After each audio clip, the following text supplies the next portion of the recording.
You're tuning in to the Raised by Rentals program. This podcast will contain strong language and spoilers for decades-old media properties. Join us.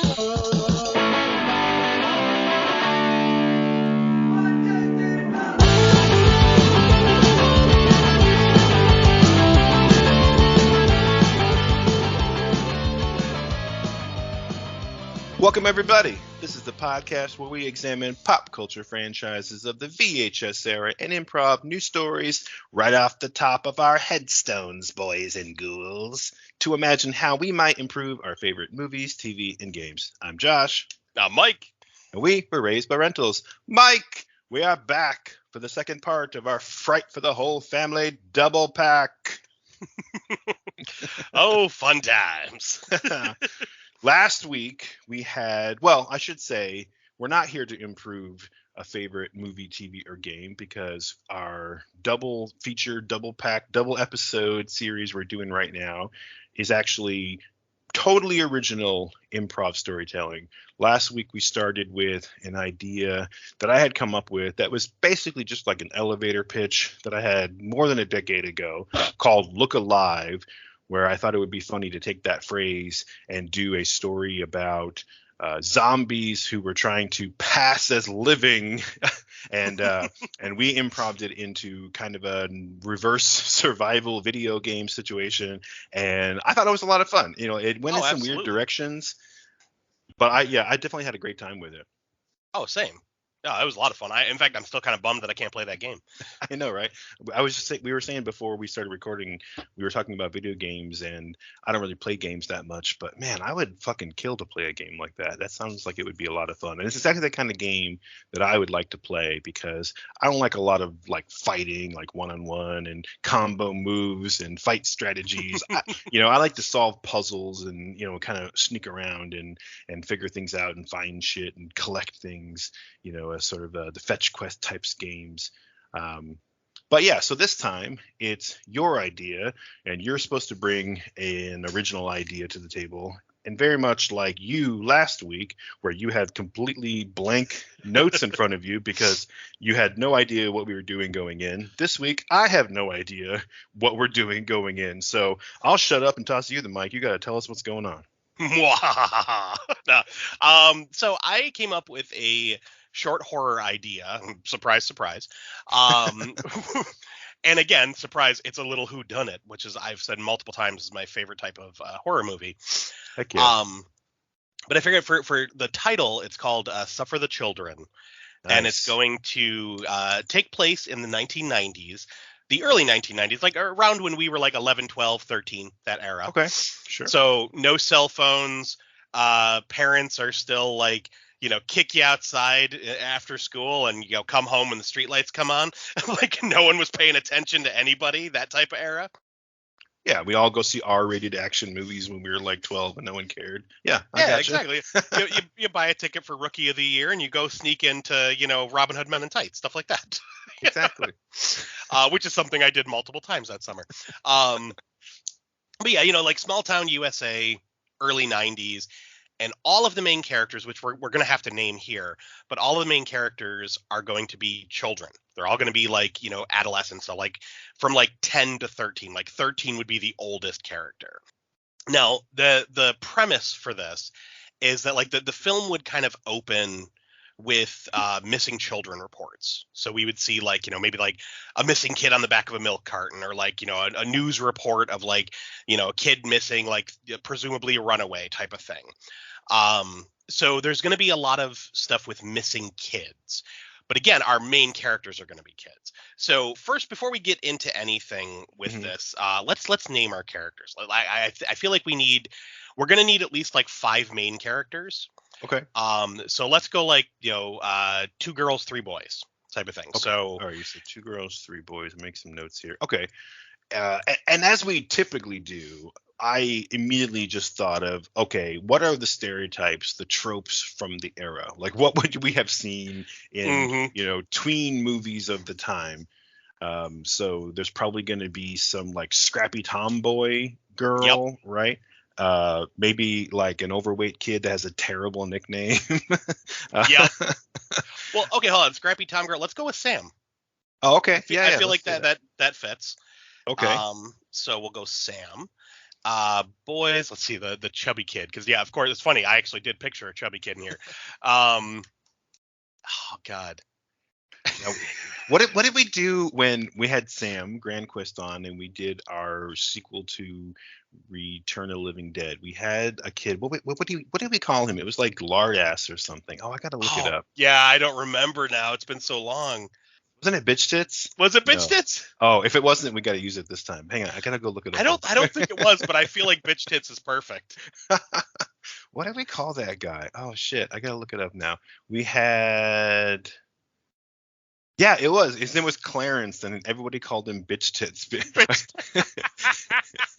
His best friend, who wanted to be called Raven, called him That's Bitch right. Tits. And we pictured a scene like when it's was it Fat Kid from Monster Squad when he like cocks the gun, is like, my name is Horace. That's what we called him, Clarence. I forgot about that. Oh shit, that's funny. Old bitch tits. Well, I mean, we could do something. Oh man, because that's so good. Bitch tits is so funny. Well, let's instead of doing something like, Fat Kid or Chubbs or something that's just like specific to him being like a big kid, but what if we named him after some other pop culture character who's a big guy, like Grimace or something like that? Nothing can destroy the Grimace. Oh my god. So, all right, let's see. So the fat kid will be nicknamed Grimace. And his real name should be I don't know what. You know what? Fuck. I'll go with Mike. His real name is Mike because I was the fat kid I got made fun of. So there we go.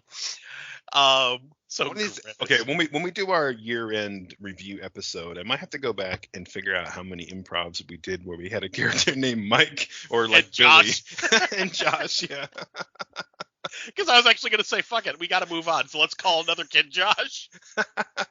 Yeah, sure. Okay. So I was the like nerdy kid who read a lot of like fantasy novels and shit like that. So let's have the kid similar to in Dream Warriors, where there's that one kid who's really into like Dungeons and Dragons and shit. So let's have a sort of a nerdy kid, not like the traditional like Poindexter type of nerd, but like a kid who's really into like J.R.R. Tolkien and always has like a paperback in his back pocket and shit like that.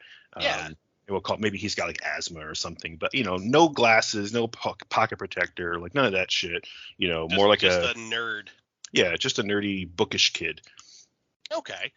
And then for the third boy, I don't know. We're gonna need like kind of a leader type, like the. So I don't know. I'm blanking on names. I apologize to the listeners right now because I am just coming off of a cold and I have medicine head at the moment. So this might get a little loopy and I might have to mute out to cough and sneeze, but. We'll make it work. Yeah. Okay. No, I think you're right. So we kind of have like the two outcasts with like, the kind of like chubby kid and like the bookish kid. So we should have a kid who's more of a misfit, Yeah. like a Bender from Breakfast Club, but when he was 11, kind of a kid, maybe, maybe not that much of a jerk, but right. or the kind of kid who, he's like 11, but he acts like he's 17. And he has like a jean jacket vest with like a studded bracelet, Right. And like he spikes his hair up. Again, I'm thinking of Monster Squad, and I forget the older kid's name. Rudy. Yeah, that's it. Yeah, but a kid like that, a kid who's like he's had to grow up way too fast. Maybe he's got bad parents, so he's definitely like has grown up a lot more than the other kids. So right. He's going to kind of take the lead. Okay, so what about we were actually just talking about people reappropriating Paul from Dune into like main characters. Let's just call him Paul. So yeah, that works for me. So he's Paul, and then let's have his little sister be the other girl in the group. Let's just call her Tammy, just because that's the first name that came to mind. So, So Sam and Tammy. we got Sam, Tammy, Mike, Josh, and Paul. Okay, So, that works for me. Yep. So the basic premise here is that we have these kids all going to, and I have them going to a Catholic school only because I'm naming it after the Catholic school that I went to called Sacred Heart. Okay, sure. Just because there's elements that I pulled from that, like when I was thinking about the story, I'm like, ooh, this would be fun.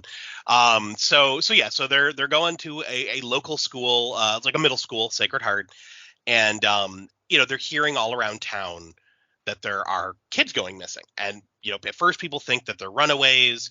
That it's not like, yeah, it's a big deal, but it's not like someone's abducting kids. It's not like that. And then one kind of goes missing from their neighborhood. And the kid that goes missing, we're going to have him be like from kind of a broken home where it's like, the dad is a known alcoholic, kind of like the town kind of knows. He's a bit of a dick. Mom is like overworked and never home because she's working like 2 jobs to try to support her family. And her, lush of a husband just kind of sits around all day being abusive and verbally abusive to anyone who talks to him.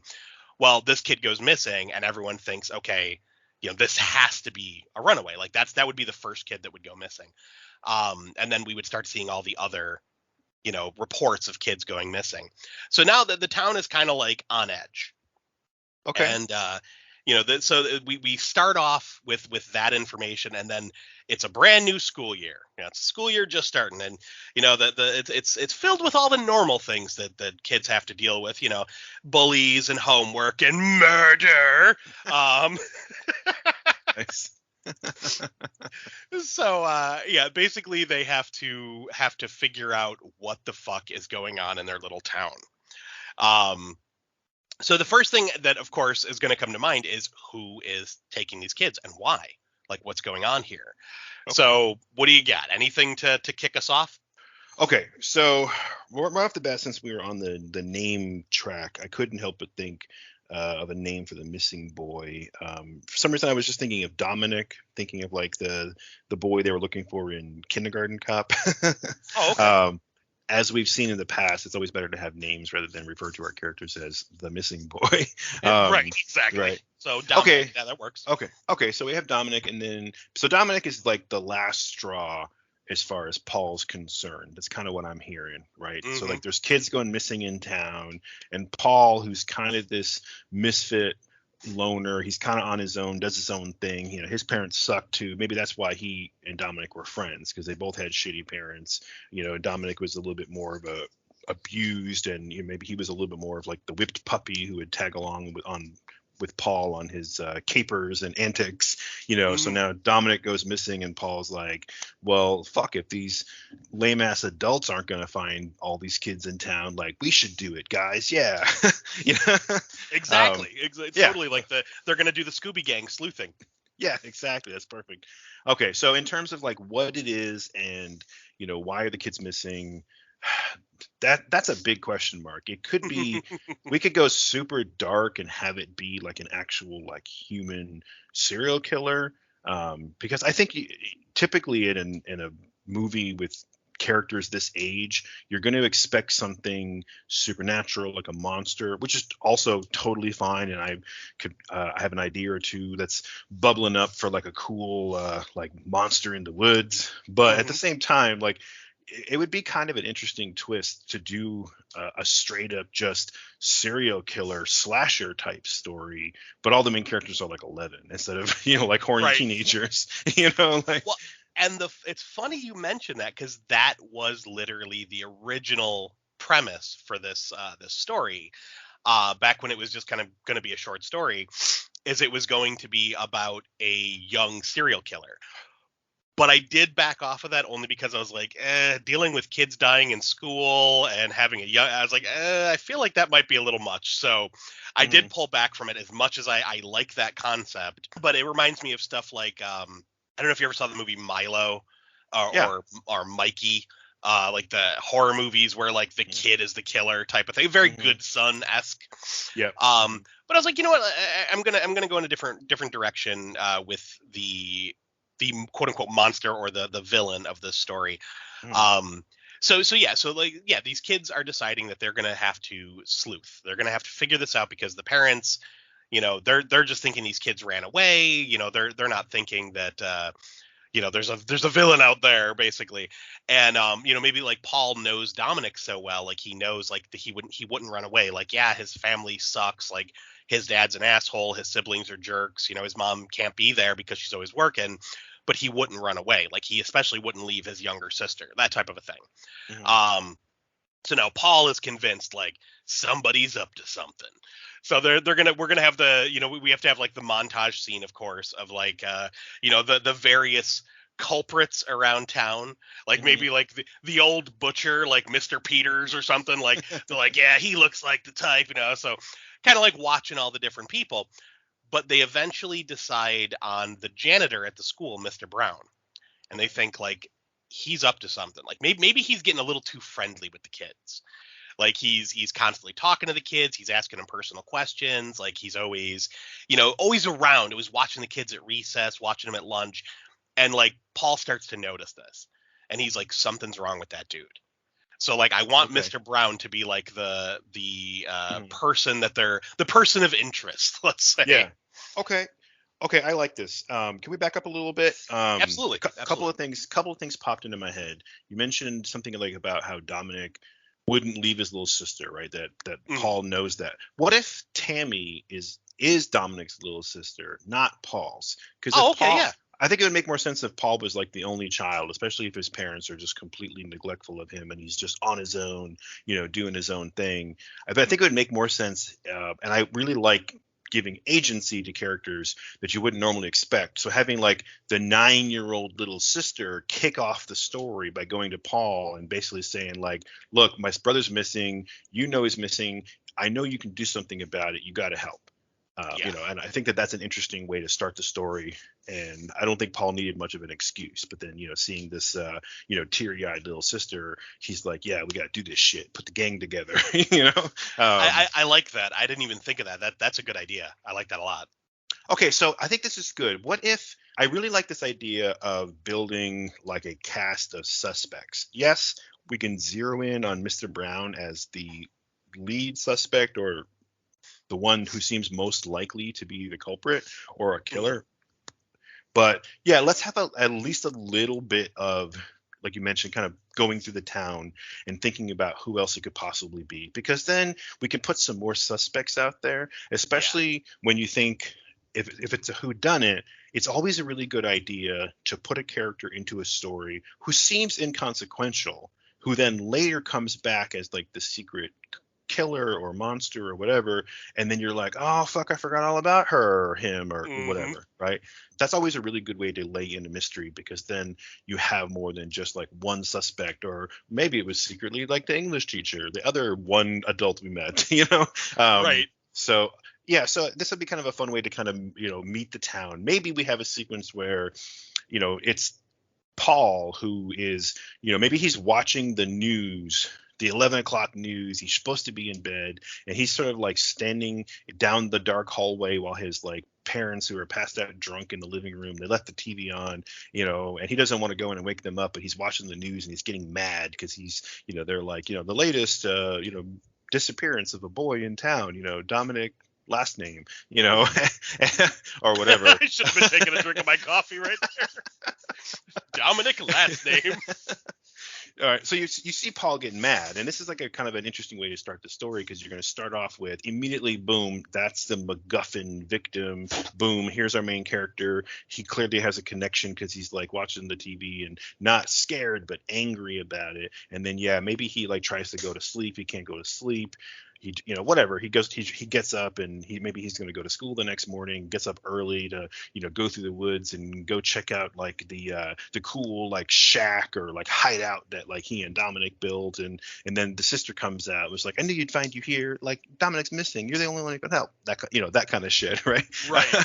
And then yeah, as they're like, Paul's like, oh well, I'm going to need some help, maybe we kind of do that recruiting thing where he's going to go and bang on like Josh's window, and Josh is going to open the window and be like, oh, what the heck, man, like I don't have to get up for school for another 10 minutes, what are you doing here? um, Right. And same thing with, Grimace and Sam. Like we can, if you want, we can kind of go through them one by one. But what I'm getting at is, as Paul is going around town, he's going to start noticing other people. And then as the group gets bigger, they're all going to go to school. But it's like, it gives us a chance to walk around town, get the lay of the land. What's the town look like? Where's the school?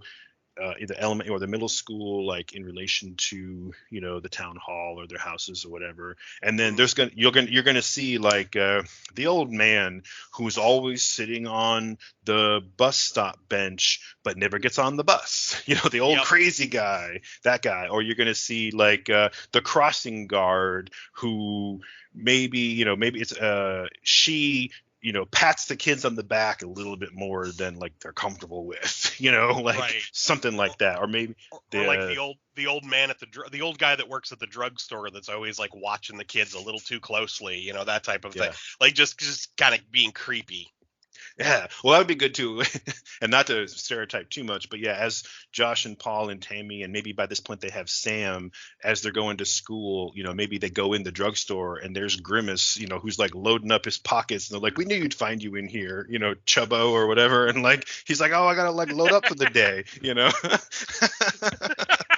He's just stuffing Twinkies and shit in his pockets. He's like, it's gotta be prepared, gotta have like the rations for the day, right?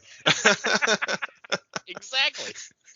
And of course they're going to get to school, and there's going to be like the vice principal who stands at the front door and just yells at all the kids to like, hurry up, you're going to be late, and tuck your shirt in and tie your shoe, and I'll wait till I tell your dad, or whatever. Just this fucking blowhard guy who or woman maybe who doesn't really do anything, but is just kind of intimidating for the sake of being intimidating. And we can kind of build this cast. Basing it on my elementary school that I went to, Sacred Heart, we had Sister Mary and Sister Carol were the heads of the school, and yes, they were very aggressive and very nasty, to the point where like everyone I know that went to Sacred Heart has some kind of horror story with one of them or both of them being horrible human beings. So yeah, that tracks. Yeah, no, this is good too, because first of all, nuns are scary as shit, so that's good. But then it'll just help us in general with developing personalities too. Like you're gonna see the other kids all have like their school uniform on, and maybe Sam, who's like forced to wear a skirt, is just like adjusting it the whole time, like aggressively twisting it around, like it's never comfortable, right?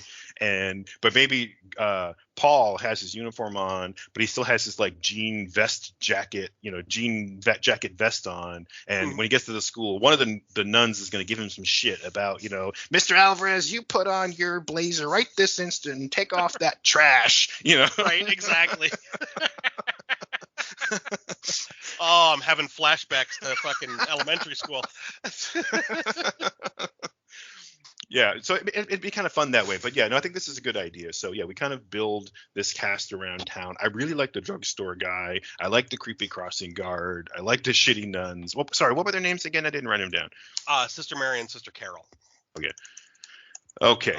And then of course they get into school. Mr. Brown, the janitor, maybe they bump into him like right away, or maybe Josh like slips on the wet floor like an idiot because he's like nose in his book, and then Mr. Brown's like, yo, look at the sign, wet floor, Actually, what we should have him do is like Mr. Brown, like maybe he like runs over and like helps him up, but he's like crouched down at like the kid's level and he's got like both of his hands on his shoulders and like, are you okay? And he's like maybe staring a little too long, like looking like maybe he might be a little weird, you know what I mean? Like a little into this kid, but he just creeps the kid out. So like everyone's like, oh, there's something wrong with that dude, because we'll come back to that. But so yeah, I like this idea of having them go around town and like systematically one by one try to rule out each of them as being like a villain. So maybe like they discuss Dominic missing, they discuss all the kids missing. So we're gonna have like this powwow maybe at recess.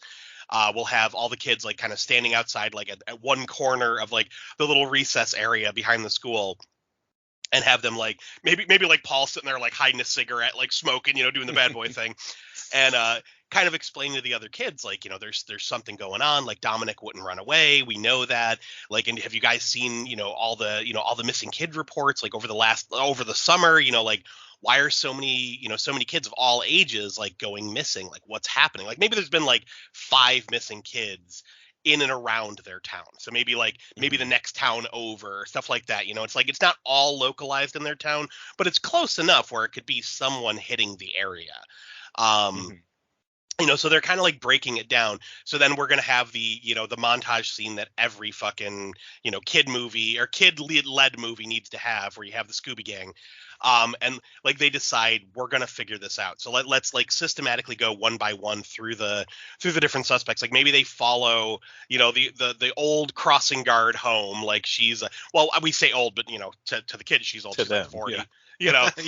And like, they follow her. Exactly.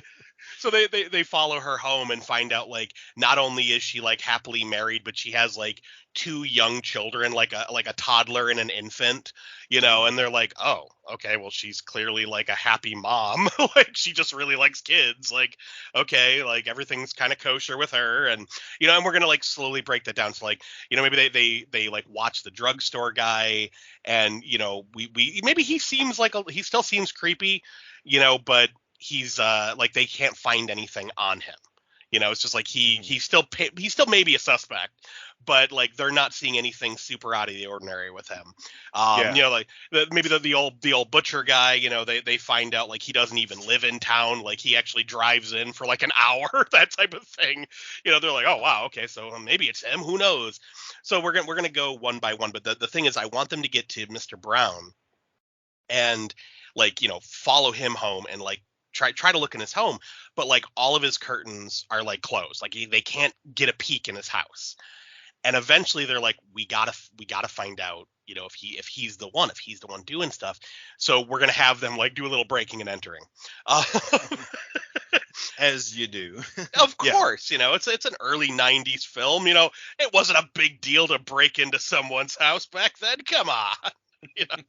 Yeah, and maybe this would be, I can't think of an example off the top of my head, because this is the kind of detail that I would have to like look up. It's hard to do in an improv, but Josh should say something like, or while they're talking, kind of whispering amongst themselves, maybe they're like laying down in the grass over like a little hill next to Mr. Brown's house, and they're all kind of chatting like, okay, like, we got to get in there and find out what he's got in that, basement behind all the blacked up windows. There's got to be something in there. Those kids are in there. Tammy's like, Dominic's in there. And then have Josh be like, okay, so I read about this in a whatever, like, like a Encyclopedia Brown kind of a Hardy Boys kind of a book. Like, again, I'm just kind of making this up, but he read about it in one of these like child detective adventure books. And he's like, okay, and it was like book 3 in the Teen Detective Wonderkind series or whatever the fuck, and right. But basically what he's just going to use that as a means to explain of like, okay, so, we have to get like a letter opener and like a pack of gum, and we can like, get the door latch open. It'll work just like they said in the book, whatever, right. Just to kind of have some opportunity for some characterization. But yeah, even if it's dumb, it's like, yeah, all they're really going to do is figure out a way to jimmy open the latch on like the basement window, those like egress windows that are like basically on the ground, and then they're going to sneak in that way. And of course, Grimace is like, I'm never going to fit in that window. What are you talking about? That's crazy. And and maybe Sam or Tammy, one of them is like, I ain't going in that dark ass basement. What if instead of like the basement window, it was like, how like some houses have those like a mudroom back porch type of thing?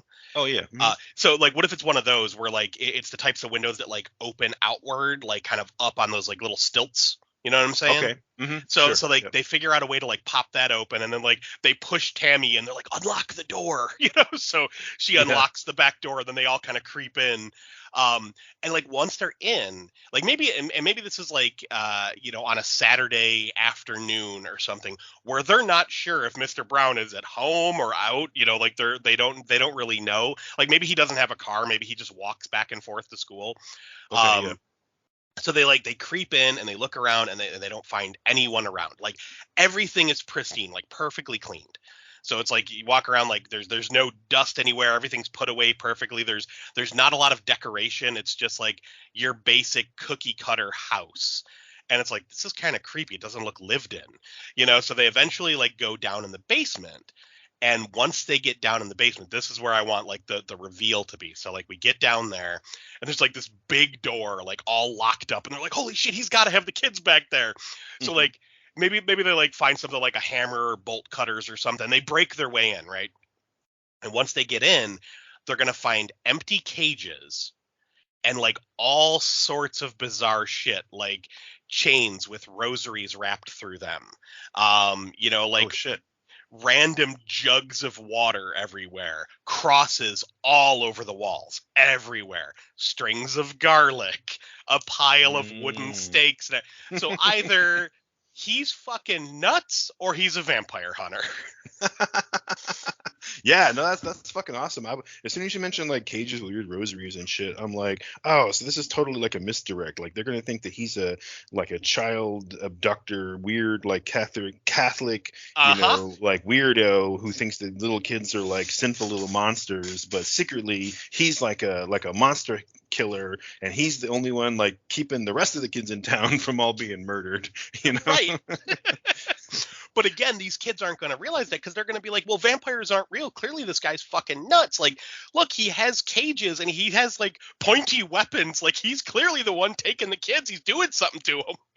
So they're not going to immediately jump to like vampires. They're going to just think he's fucking nuts. So now it's like, what do they do? So like while they're down there, they hear Mr. Brown come home. So it's like, so like, what do we do? So maybe like when they hear him come home, like we hear like some muffled like grunting and groaning and like somebody's with him. So now they're hiding out and we hear him coming down the stairs and like they scatter, just like hide in different parts of the basement. And we see him like drag this teenage boy down into the basement and throw him in one of the cells, and like the kid is like yelling at him like, what are you doing, like I want my parents, like he's freaking out. So like the whole time he seems like a normal kid, and Mr. Brown like walks over to like workbench, and he's kind of like leaning on it with his back to the camera and just like goes and picks up like a cross and then like a wooden stake. And he walks back to the cage and the guy's like screaming like, don't do anything, like I don't want to die, like he's just freaking out. And like the kid's like, we gotta stop him. So like, maybe like Grimace just like runs out and like tackles Mr. Brown, just like bowls him over with his weight. Nice. And the other kids come running out and they get the kid out of the cell, and the kid runs off, like he just beats feet out of the house. So like they're like, come on, we gotta go. And as Mr. Brown's like confused, like what the fuck just hit me? He goes to get up and he sees the kids, and like maybe he locks eyes with Paul. Like they see each other, and like he grabs his friends and they get the fuck out and they run out and they all scatter and they, get off into the woods. So like, oh my god, he saw me, he knows it was me. Like they're all freaking out, and they're starting to think like Mr. Brown is the killer. So they go, let's have them go to like the cops or something, like actually like go and tell the authorities, and maybe he gets arrested. Like, because they're like, these kids saw this, blah, blah, blah. And then they see the dude's basement. He has like fucking cages and weapons. And they're like, no, we're taking you downtown for questioning. Like some shit's going down. So like we never get Mr. Brown's side of the story at this point. Like we just he's a crazy old coot that was trying to kill kids. Yeah. Well, okay. So I'm really liking this idea. The light bulbs are going off. My brain's going in 100 different directions. Do we want to maybe make it a little bit less obvious that it's like vampires, like specifically, like maybe there's like, maybe not wooden stake, or maybe there's just like crosses and rosaries, or maybe there's no garlic. Like let's just not make it so obvious. And and maybe when he goes to the workbench, like he picks up a cross, but then like the camera pans down and it's been like filed into a point. You know what I mean? Like, or like the cross is a stake, but at the same time, that's not going to scream vampire. It's just like, crazy weird Catholic nutbag, who thinks kids suck, and so it's just kill him with a cross. And we have to have one of the characters like Sam maybe, who says that, like, oh, this is just one of those, like crazy religious nuts, who thinks that, who grew up with the nuns and thinks that all little kids are little bags of sin, and he's just, he's crazy, he's just gonna kill them. He probably sees them, like jaywalk or pick their nose or something, and thinks that, oh, little monsters that need to be killed, and Exactly. to kind of like draw the narrative, draw the audience toward thinking, oh, okay, yeah, he's just nuts. And then of course later on, if it turns out to really be vampires, in hindsight it'll kind of make a little bit more sense, Right. So I know I really like this idea, and I like the idea of when this teenage kid runs out. Again, I think somebody like Sam would probably be like, hey, wait, hold up, and like chase after the teen that they didn't really recognize. But of course, she's going to be like, hey, like, we helped you, like, hang on a second. While their other kids are just panicking and running. To your point, Paul and Mr. Brown, like, they lock eyes. Maybe Mr. Brown starts to say something like, wait, you don't understand. And then, like, boom, Paul beats feet. They all kind of scatter. They meet back up at like the little hideout, right, where Paul and Dominic had in the woods. Maybe they agreed that would be like their meetup spot. When Sam comes, she's like, I don't know who that kid was, man. He ran faster than anybody. Like, he must be on the track team. Like, he was gone. And, Yep. And then Paul, they go to the cops. Paul gets arrested, and the whole time, there's gonna be that slow motion shot where they walk him off in cuffs, and he kind of turns and looks at Paul and gives him this meaningful look that in his head is like, oh, kid, you fucked up, but to Paul is like, gotcha, bitch. Yep. Yeah. Oh, well, hold on. Let's go back to the basement for a second. I love the idea of the pointed cross. So what if let's play that up a little bit more. So when they go in, we see the cages and we see the chains with the rosaries wrapped around it, and there's crosses fucking everywhere. But what if, like, in the cages, like on the concrete floor of the basement, there's like dark stains. So we don't know exactly what it is, but it looks like it could be a blood stain, that type of a thing. And like, it's just, it looks like a fucking murderer's basement. Like, maybe there's a bunch of knives or stuff. Like, maybe there are other things on that workbench other than just a pointed cross. Like, maybe there's just, actual like hunting knives and, like weird like clamps and hammers and shit, that it's like, what was he using all that for? Yeah, like, it looks like a torture chamber, right? Yeah. Right. Yeah. No, I like that a lot. And so I don't know where you were going next, but the whole time that you were talking about Mr. Brown getting arrested and, the kids kind of getting together saying, oh, it must be him, is all I can think is, well, the very next day, there's going to be another kid who goes missing while Mr. Brown is in jail, right? Oh, of course. To me, that's the most that has to happen next, right? Yep. I think so. What we would do is, like, we'd have that, and then, like, because Mr. Brown, he hasn't been convicted of anything yet. He's been arrested to be investigated because they found all this horrible shit in his house. So it's like, yeah, he's basically held for questioning. And maybe they can't actually find anything on him other than like the kid's word. So like that has to go to trial and all that, of course. Like, there has to be more investigation. So Mr. Brown he's indisposed at the moment. But yeah, the very next day, like, the kids are talking like, we solved it, blah, blah, blah, blah. And then, like, maybe have like Sam come and meet up at the clubhouse and be like, did you guys see the news? And like, what? And then, like, find out like another kid from their school went missing. Oh shit! So yeah. Maybe it was somebody that we met earlier in the movie, like some random kid that they said hi to. Yeah, like maybe it's like maybe like one of Josh's friends, like maybe one of his D&D buddies or something like that. Like, have her come and be like, like, did you guys hear what happened to Bill? And you're like, just kid went missing, and it's like, oh shit, so it's another kid that they knew. Yeah. And now it's like hitting even more close to home for some of them.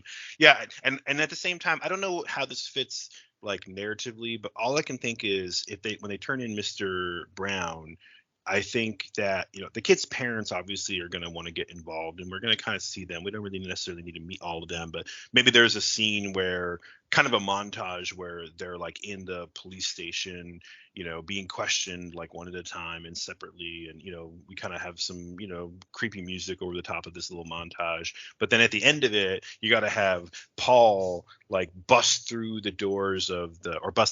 of the doors of the police station with his parents on his heels. And they're both just like, I can't believe you caused this kind of trouble for us. We had to go to the police, and Yep. they're pissed at him for even talking to a cop and for getting them involved, because they had to like drag their high asses off the couch and come down and like, be real human beings for a little while. So they don't even care that there's potentially like a serial killer in town that their own son caught. He's a hero, but instead, no, he's a piece of shit failure because they had to get dragged away from the TV and their beers, Yep. Fuck them. Exactly. Fictional characters we don't even have names, and I hate them.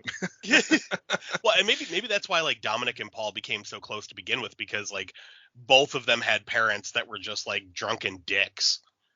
Or at least like in Dominic's case, like his mom isn't a drunken dick. She's doing everything she can to keep the family together, but his dad is a fucking asshole. And that would be a great scene too, as Paul runs off from his own shitty parents. Maybe he sees Dominic's mom there and she's crying and she's just like, I know that you, like he was, whatever, like you were his only friend. Like I know you're just trying to help or whatever. And we kind of, so it's like, he thinks of Dominic's mom as more of like his own mom, and Dominic was like his real family. But Dominic's dad's there, who's he's like Paul's dad's like drinking buddy, yeah, exactly, like they're two old barflies, Yeah. And I'm thinking of Dominic's dad as like he's like the abusive drunk, whereas Paul's parents are just so neglectful that it's annoying that they have to even pay attention to him. It's like the other type of abuse, and it's they're ignoring their children rather than actually paying attention. Yeah.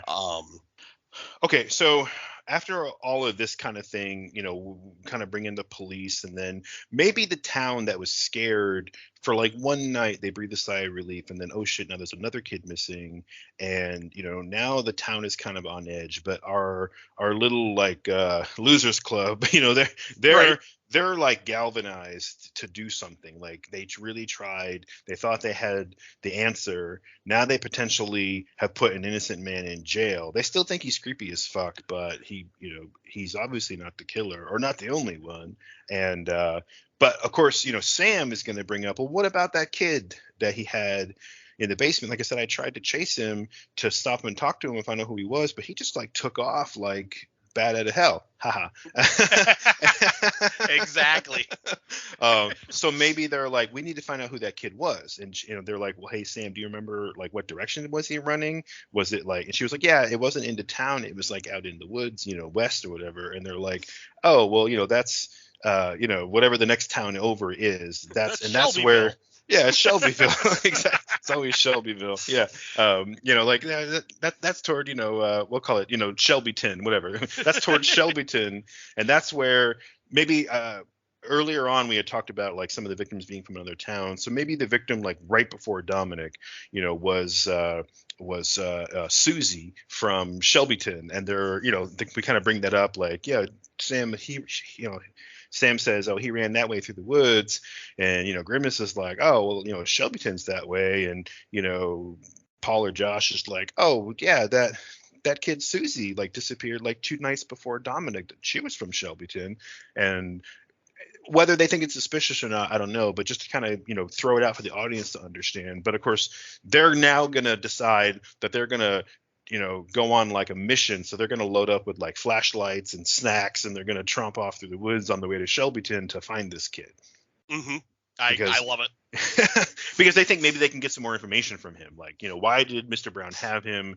As far as they know, he's the only person that's got any kind of clues, because they can't talk to Mr. Brown. They think they're wrong about him anyway. So the only other person that has any connection to this case is this teenager supposedly from Shelbyton. So now, it's a teenage movie. They got to like, go tromping through the woods like in Stand By Me or The Goonies, Exactly. So yeah, so they go to Shelbyton looking for this other kid. I don't know. Let's just call him Ryan, because that's the first name that came to my mind. So Ryan's they're good. I was gonna say Ricky. Yeah, they're another Ryan. R name. So yeah, so they go to Shelbyton looking for this kid, and like maybe they can't find hide nor hair of him. They're just like, what the fuck?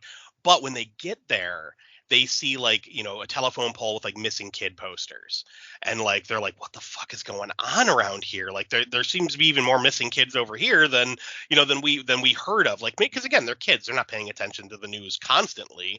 They just Hmm. started paying attention to the news when their friend went missing. So like this has been going on, and they're like, what the fuck is happening?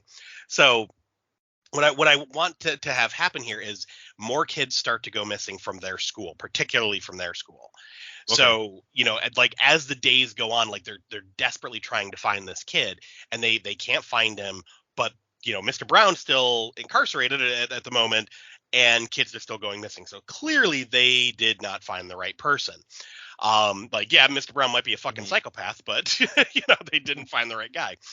So eventually, like I don't know how to get to that point. Like there's obviously going to be a lot of sleuthing, for lack of a better Hmm. term, of them like trying to find this kid, trying to figure out who the killer is.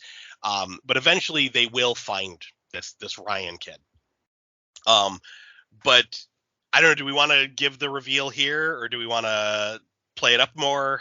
No, I think let's do the reveal, but just in terms of like what I'm picturing for them, how they find Ryan is you mentioned other kids going missing. So yeah, what if they take off through the woods, they go to Shelbyton, and they see all these other missing, kids on these posters, like more than even in their town. Like whoever is taking kids is taking them even more from Shelbyton than from their town, hometown, USA. Mhm.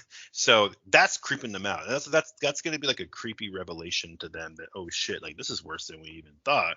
And but maybe they see on, I don't know if they should see Ryan on one of the posters, or if maybe somebody like Grimace, who's like real artistic, should like draw a picture of him. But one way or the other, I'm thinking that they should be kind of be showing it around, and we do another little montage scene of them walking through town, showing the picture, to adults. They're all shaking their heads and maybe like looking upset, like, oh no, another kid missing. But then like they're back at home and watching the news and like hometown, child number 14 gone missing, and then the next day through the woods again, back in Shelbyton, and like they're skipping school, because every day they're just going through the woods to Shelbyton looking for this kid for 3-4 days in a row. And then eventually, maybe they all meet up in front of like an alleyway, by a restaurant in Shelbyton. And now the montage and the music is over, so we can kind of find out what's been going on. They're going to talk to each other and they're going to say stuff like that, like I don't know, Paul, like we've been at this for 4 days now, and Josh is like, we keep skipping school, man, my parents are going to kill me, Right. and, and he's like, this is like, wait, this is a waste of time, like, there's got to be a better way to find out who this kid is. Nobody over here seems to know who he is. And then they just hear a voice like, you guys looking for me? Oh shit. And maybe it's Ryan. I don't know where you were going with this, but I'm just thinking like maybe it's Ryan, who's just like in the dark alleyway. Yeah, okay, I like this. So yeah, we do the thing where they go to Shelbyton, they see the missing kid posters. No one knows who this Ryan kid is. Like I like that idea of having them like draw up like a have you seen this kid type of Yeah. thing. So they go all around town and like everyone's like, no, never heard of him, never seen him. you know and maybe yeah, like they're hanging out in an alley like behind like the drugstore. Maybe they go and buy some Twinkies and fucking Pepsis or whatever, and they're sitting in the alleyway like discussing this. And yeah, like to your point, Josh was complaining about we can't keep missing school. Maybe Sam is very adamant about like, I know he has to be around here. Maybe Mike is just like, along with Josh, like, I don't want to get in trouble, like, just kind of, Mhm. they're all freaking out, and Tammy's like, we already caught who got my brother, that kind of thing. Like she still thinks Mr. Brown did it. But yeah, then have like the kid come out of the shadows and just be like, why are you looking for me? Oh, there you And go. just have them be like, holy shit, like where'd you come from? And he's like, don't worry about it. Why are you looking for me? And then Hmm. have them kind of explain like, hey, that we caught that guy, like what was he doing with you? And maybe have him be like, that guy was a psychopath, like, he's the reason all these kids have been missing, yada yada yada. And then maybe have like Mike speak up and be like, but more kids have gone missing since he's been arrested. And then like have Ryan just kind of look at him with this like just this kind of like what the fuck? Why are you talking? Kind of like Yeah, this. exactly. Who asked you, little Yeah, kid? Yeah. this like, listen here, fat kid, shut up. That type of look. Um, so maybe like they're kind of scared of him, but like Paul stands his ground. Is like, okay, well, maybe you can help us. Like, why are all these kids missing? Like, we're we stopped Mr. Brown, and he had you. Why did he have you? And like he's very adamant about it. And maybe Ryan says something like, because I knew his secret. And I'd be like, what Ooh, secret? okay. Have him just Yeah. like walk away. So it's like, Yep. so now we're like, well, what the fuck? Like, what's going on? Um, but eventually, like, like maybe they come back like another day or something. Like he walks away and they lose him. They can't figure out where he is. Hmm. So now they're like, all right, we got to figure out what the fuck is up with this kid. So they go looking for him, and again, like, we do the montage out in the woods, traipsing around, looking, doing that thing, and maybe they find like a little clubhouse, so something out in the woods, like some kind of shack or shanty in the woods. And we find that this is where Ryan's been hiding out. So it's like, who is this kid? Like, is he like Yeah. a runaway? Like, what's going on? Um, what I mean, I'm sure you're on the same page I am, where Hmm. it's going to culminate with this kid is a fucking vampire, Yeah. and he's been slowly building a vampire gang of kids. Oh, nice. Yeah. Yeah. So, Okay. So he's not just killing the kids; he's like taking them. Oh, okay. Okay. Shit. I'm glad you said that because now it's like all coming together. Okay. yep. So the kids need to do a little bit of sleuthing, and the sleuthing can't just be like showing around missing person posters and like secretly following people. So what if, like, when Ryan, he walks away after their little encounter in the alleyway, maybe he like turns a corner and they go to follow him and he's just gone, like disappeared somehow, Right. very creepy. But then they are like, now they're real freaked out. So now they all agree. Paul's like, tomorrow dawn, meet me at the clubhouse. We're coming back here. Like, we got to find this kid. And now no one's arguing. No one's whining about skipping school again. So yeah. So then the next day, with fresh eyes, they're like, okay, we got to find this kid. No one seems to know who he is. He's obviously in town. And this is where, I don't know, Sam or Josh or somebody is going to be like, okay, well, we got to be smart about this. Like, no one in town can help us, so we can only do this by ourselves. What do we know about this kid? Well, he's real pale and skinny. Okay, that doesn't help. What else? It's like, well, he was wearing, Doc Martens or whatever. And they're like, okay, good. Whatever. My point being that, like, they're gonna they're gonna try to, like, get all sleuthy, but realize that they have like no clues to go on. Like his Doc Martens and his shaggy black hair and his sunken eyes, like that. There's no clues to go on there. They don't really know anything else. All they know is they saw him in that one alleyway. So like, well, we got to start somewhere. Yeah. So they go off through the woods, like you said, but maybe because they're going to a different. At some point, Paul's gonna be like, okay, this way, guys, and like, no, Shelbytown's over here, or Shelbyton's this way. And he's like, no, but we saw him over by the alley on the edge of town, like shortcut, and and then as they walk into the woods, it's getting real muddy. And then Sam or somebody's like, look at, and there's footprints, and it's like, Converse All-Stars. And they're like, see, I told you it'd be important, Right. I like that. Just like, it's like the dumbest clue ever, which I think is kind of fun, but it's something. So, yeah, they follow also it. something that kids would notice. Yeah, exactly. They follow the footprints for a little while, and then maybe the footprints just like stop dead. Not even, there's nothing there. They just like, what the fuck? Like, the footprints just stop in the middle of nowhere. Like, what's going on? But of course, they're going to push on anyway. Well, just keep going in the same direction. We'll find something. And yeah. So then, to your point, they come across like a clubhouse, and they're like, oh, cool. Like, this is just like ours. But man, this dude's just like way bigger. Where do you get all this shit from? You must have been building this for a long time. And it's like Jason Voorhees is like Shack in the woods. Right. Yeah. And I don't know what happens when they get there, or if Ryan's there, or if it's empty. Maybe they go in and look around and it's nothing. But all I'm thinking is, when they go to leave, they're just completely surrounded by a circle of like missing kids, all staring at them with like blood red eyes. Ooh. Oh, that's creepy. Yeah, no, I think they should go inside the clubhouse and look around, and like maybe it's empty, or to their knowledge, it's empty. They're looking around, they're not seeing anything, and like, yeah, maybe when they go to leave, I like the idea of having Ryan confront them first. Like, why are you following me? and be like, I'm out here because I want to be left alone, and have them be like, well, dude, like, what the hell? Like, you were abducted and then you just disappeared. Like, what's going on? And then, yeah, maybe like I like the idea of the being surrounded. Maybe it's starting to get like darker out, like it's starting to get Mm-hmm. little later at night. And have Ryan be talking to him like, I can't have you guys showing people where I am. I can't have people knowing where I am. And then while he's talking, we hear like clattering and stuff inside the clubhouse. And it's like, what is that? So maybe Tammy turns around and she sees like red eyes looking at her out of the window, and like she jumps and she's like, oh guys, and then like they turn back and maybe Ryan's like walking toward them being like, I can't let you guys leave. And then have like the door break open and you see all these other kids come running out with like the red eyes and surround them. So like have like maybe there was like an underground layer aspect to the clubhouse, or they were up in the rafters sleeping because they're vampires or something like that.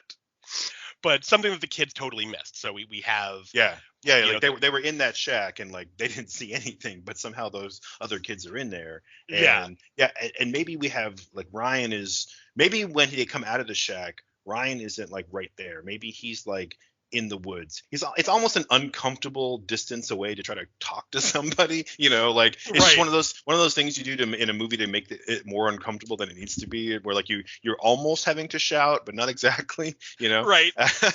And then so that's maybe Tammy turns and she sees like glowing red eyes and she's like, oh guys, we gotta get out of here. And like some creepy vampire kid comes out of the shack, and then another one, and then maybe the kids are just like, fucking beat it, and they scatter, right? Yep. because of course they would, but as they go to run, Sam is running, looks back over her shoulder, looks back forward again, and fucking skids to a stop because there's a kid just right in front of her. Like, where the fuck did this kid come from? And same thing, Josh is booking it, like, or maybe he drops his like paperback, stops to pick it up, and then like some other hand grabs it, and it's like another red-eyed kid. Like, fuck, where are they coming from? Like, our heroes are not getting very far away. They're getting surrounded.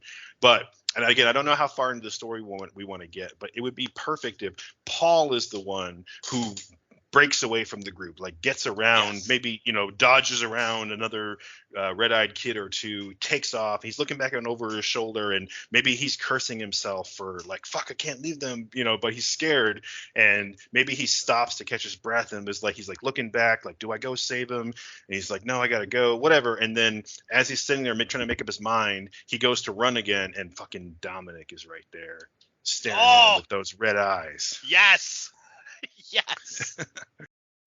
It's funny because I was going to have something similar a little later, but I love having it here. So we have that entire scene, how you said, like the group scatters one by one. We see, like, we don't see if they get taken, but one by one we see the kids like run into another vampire, and like then we cut to the next kid, and then we cut to the next kid, and then we end that with Paul, like you said, like he's running.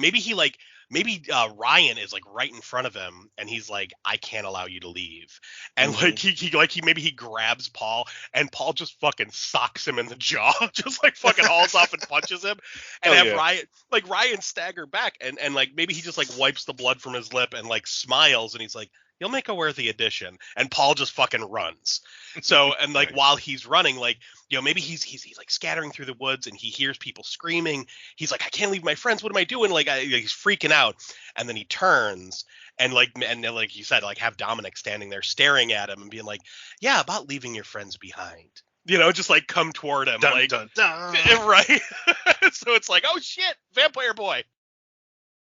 Oh, yeah, this is awesome. Okay, I have no idea where this goes after this. I don't know what the big culmination of this is, but I really like this idea of like a vampire child serial killer / abductor. But yeah, it's a cool twist to not have any of the kids be dead, but just have them all turned into vampires in the woods.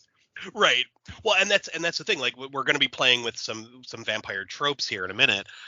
So we have like, maybe Paul, we have the fight between Paul and Dominic. Like Dominic goes to attack him, like Paul's struggling, trying not to get bit. and it's like, the Dominic's like screeching at him, like, we see like the fangs and the red eyes and the saliva and all that. And like, Paul maybe hits him with a rock and like takes the fuck off. Just like, what the fuck? Have him I want to have Paul like actually make it home and like be hiding in his bedroom, like terrified. And then like while he's sitting there, like literally pull the Salem's Lot, like have him look up because he hears something at the window, and he looks out the window and it's at night at this point, and we see Ryan with Dominic and a bunch of the kids, including his friends. So have them all just standing there, like kind of smiling, like, come on, join us, like that type of a thing. And have Paul like freaking out, doesn't know what to do, because now it's like he doesn't have his his brainy sidekicks, so he has like no clue how to get out of this. So the next day, like have him just like cowering in his room the entire time. And again, we're going by vampire logic, so they can't come in because they weren't invited in. So they just kind of stand outside and like taunt him all night. The next day, like Paul has to come up with a plan. Like he's got to figure out a way to like fight back, right? So maybe he like sneaks back into Mr. Brown's lair, like and tries to get some gear. So it's like, he realizes the jugs of water, maybe those are holy water jugs, and he realizes that like, the crosses that were sharpened to points, like these were his weapons, like, the chains with the rosary. So, so he gears up, right? So he's like, I'm gonna fucking fight these kids. Gotta have that classic like 80s, 90s action movie scene with all the close-ups of like the gear, he puts on like a bandolier and like has this little bandolier of like little sharpened crosses, and he has his holy water like canteens hanging from his belt, and he like puts black under his eyes, that whole shit. Let me back up just for a second, because I think it'd be cool if, while he's like cowering in his room, Paul, who's been this tough guy the whole time, he's always been the tough guy. He's never really shown weakness, but he's scared right now. And I think we should show that. And I mean, he goes to this Catholic school. He's never expressed any interest in the religion. It's probably just convenient for his parents for some reason, but or maybe his parents are Catholic. But I'm just thinking like he's gonna grab like the crucifix off the wall that he would have never fucking looked at twice before. Right. He's gonna grab it and kind of like cower with it, and just sit there, and he's under his bed, just like kind of shaking, doesn't know what to do, while he's being taunted, like, invite us in, Paul, and, right. So the next morning, it's like we do this like smash cut to like the sun is up and it's quiet and the birds are chirping, and he wakes up under the bed, maybe in a startle from like a dream, like, oh my god, and he has this crucifix still, and it just, now that it's like the literal like light of day, he can think for a second, he's not scared, he had a chance to get a little shut eye. He's gonna like look at that cross, and the cross is gonna remind him of, Mr. Brown, he had those crucifixes all sharpened, to your point. It's kind of the connection of like, okay, I gotta go get some of that stuff. So on his way out the house, he's like grabbing crosses and crucifixes and rosaries, and maybe his parents are like, you little shit, where are you going with that stuff? Right. I just want to back up for a sec. So like have the sequence at night where they're taunting him, like have it get to a point where like he's cowering in the corner holding the rosary, like you said, but like we hear them like climbing on the roof, we hear him like knocking on the walls, knocking on the window, like all over the place, like, and he's just like shaking back and forth, and then maybe like have it culminate with like the window breaking open, and then that's when Paul wakes up. Oh yeah, that'd be awesome. Yeah, so like a cool jump. Yeah, we have that like the little nightmare moment. But I can picture his dad banging on the wall, like, "Shut up in there!"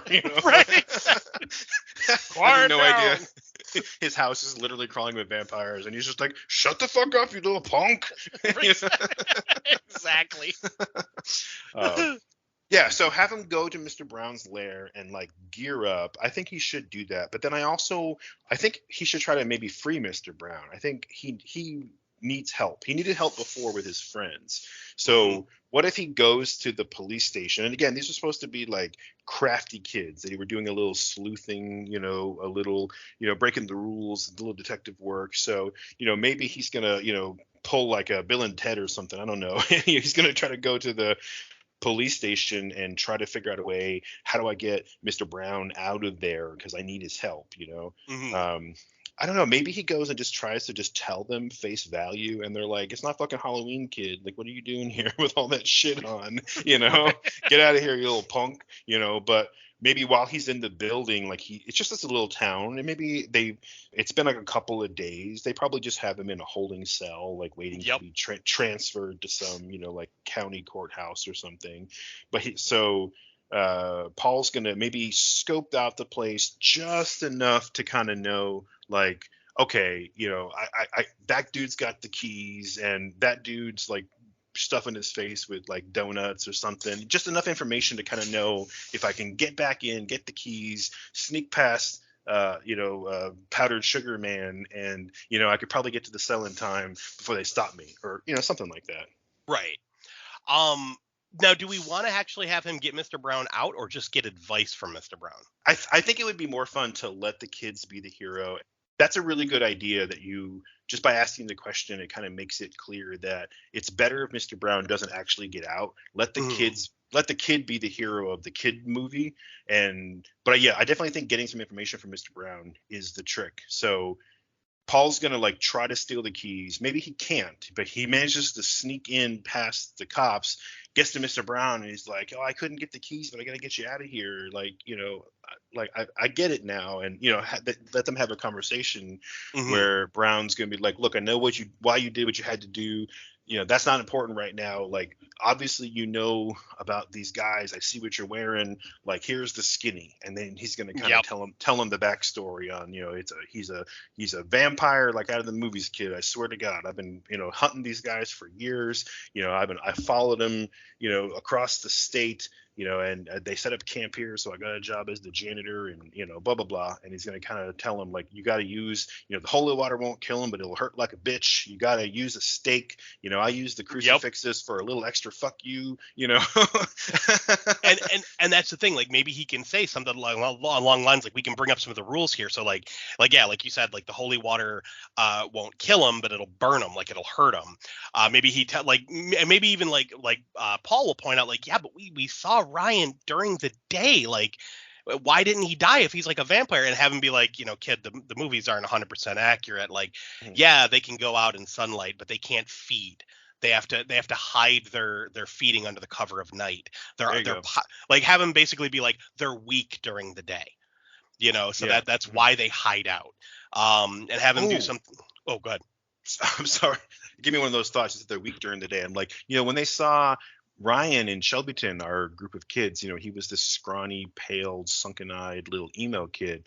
But maybe when they see him at night, like, he's like bigger, he's thicker, he's stronger, and maybe that's part of why he literally gets bigger. Not like Schwarzenegger, but he's like thicker at night. Like it's almost like he's shrinking and shriveling during the day if he stays out in the sun for too long. Anyway, sorry, I just thought that'd be a cool little thing to add. And I mean, again, that makes sense with vampires, because, again, we see that all the time, where you'll have the shrunken little Mumra looking fucking vampire, and then they'll feed and they'll turn into like this bulky, like, thick barrel chested kind of monster. I'm immediately thinking again of like Bram Stoker's Dracula, where it's like he's the old man with the butt head hairdo. But when he's attacking, he's a fucking monster. But yeah, so we could have him do that, like, where he explains the different rules, that basically anything through the heart, whether it be, maybe not anything, but yeah, a wooden stake through the heart, silver, that kind of thing. But he'll tell him maybe like the chains with the rosaries were just to hold them in place, because it hurts them. And maybe he reminds me, he's like, look, any holy symbol is not going to work for you if you don't have faith in it. He reminds him, like, that's how these kids were going to Catholic school just fine. It's like, it doesn't matter if they're surrounded by holy symbols. If the people around them don't have faith in it, like, it's not going to hurt them. So we'll take like the Fright Night thing.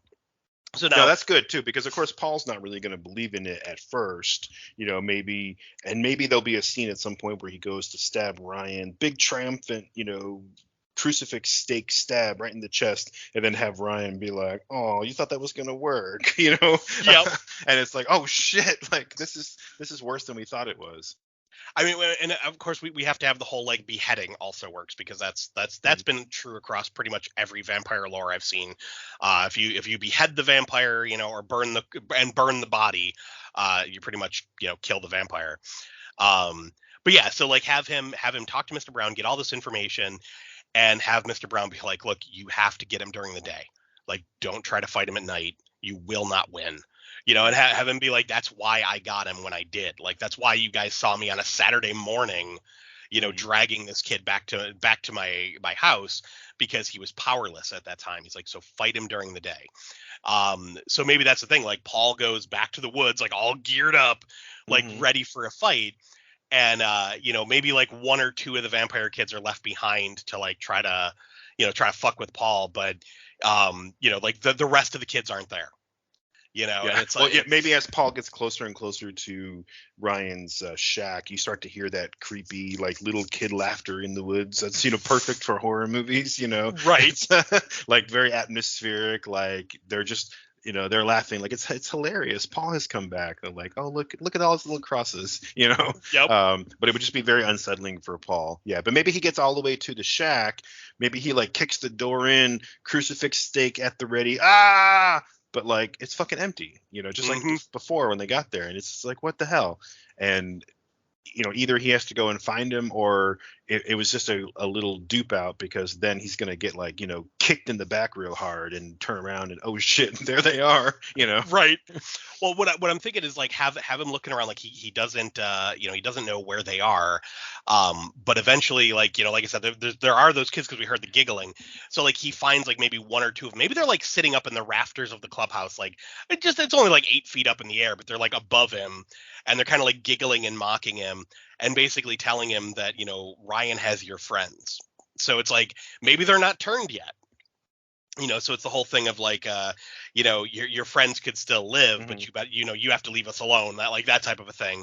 And then like have maybe, or maybe they don't say like leave him alone. Maybe they say like, meet him at the school at like, 10 tonight or something like that. Like they basically are calling him out at night. And Mr. Brown.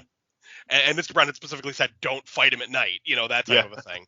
Yeah. So no, that's good. Okay.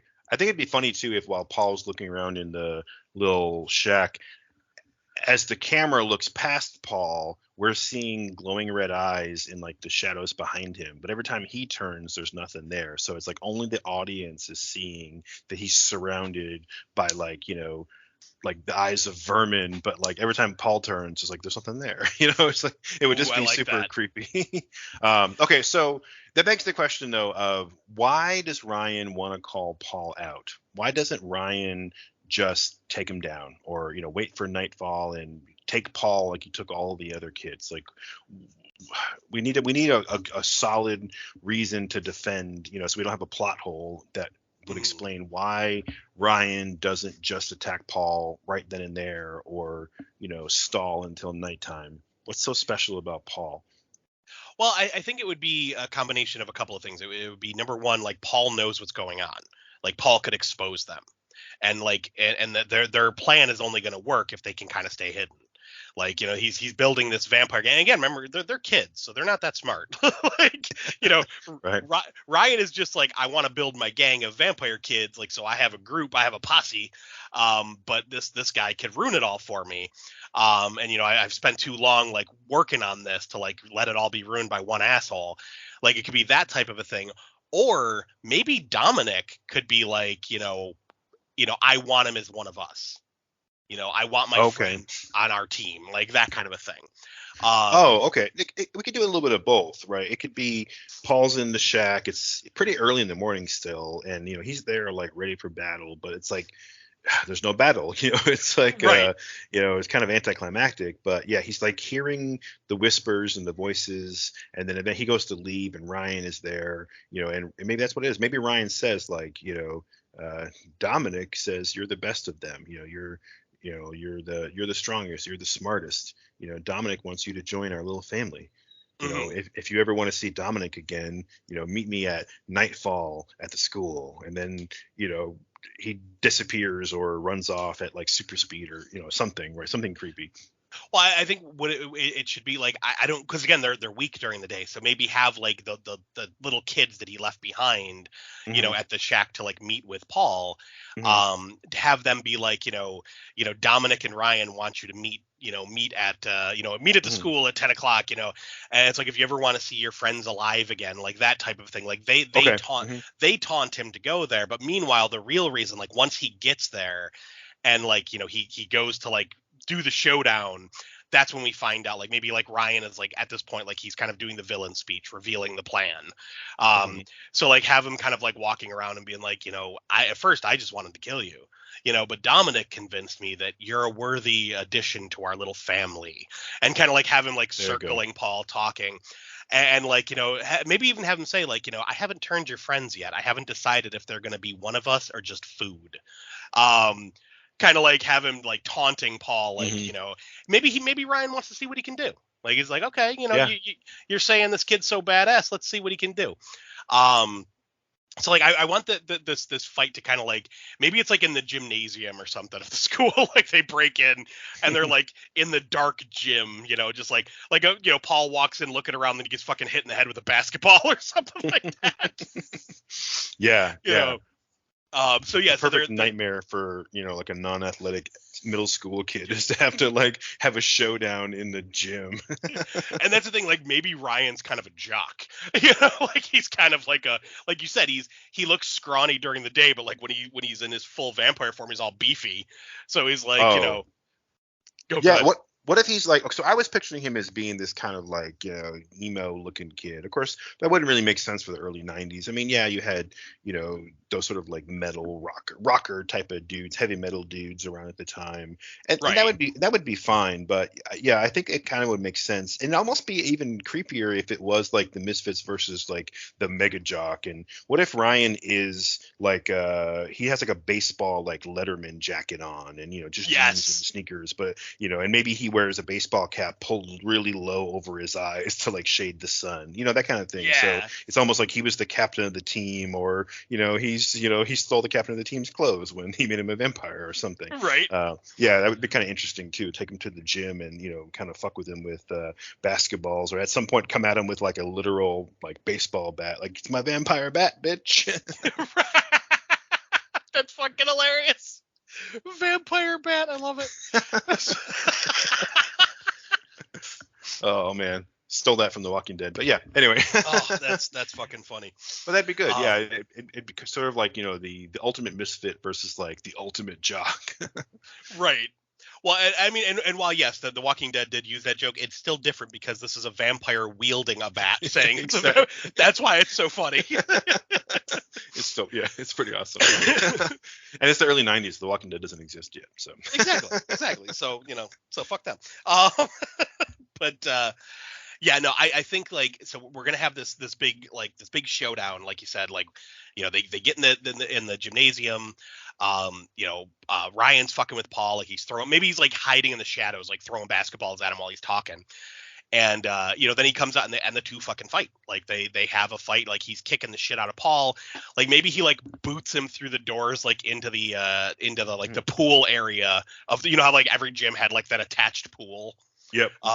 So like boots him in there, and it's like, they're fighting, by the side of the water and all that, and like we'll have something like Ryan like tackles Paul into the water or something like that, and have Ryan be like, kind of freaking out, or not Ryan, I'm sorry, Paul gets tackled, and we'll have Paul freaking out, being like he looks like he's gonna die, right? He's like, Ryan has him, and he's like laughing at him, and being like, you weren't any threat at all, you were never a threat to us, and have Ryan piss himself, or have Paul piss himself, and it like start like, Ryan starts laughing at him like, oh my god, you're actually peeing yourself, and he's like, yeah, but I drank a lot of holy water first, and have him be like, ow, what the fuck?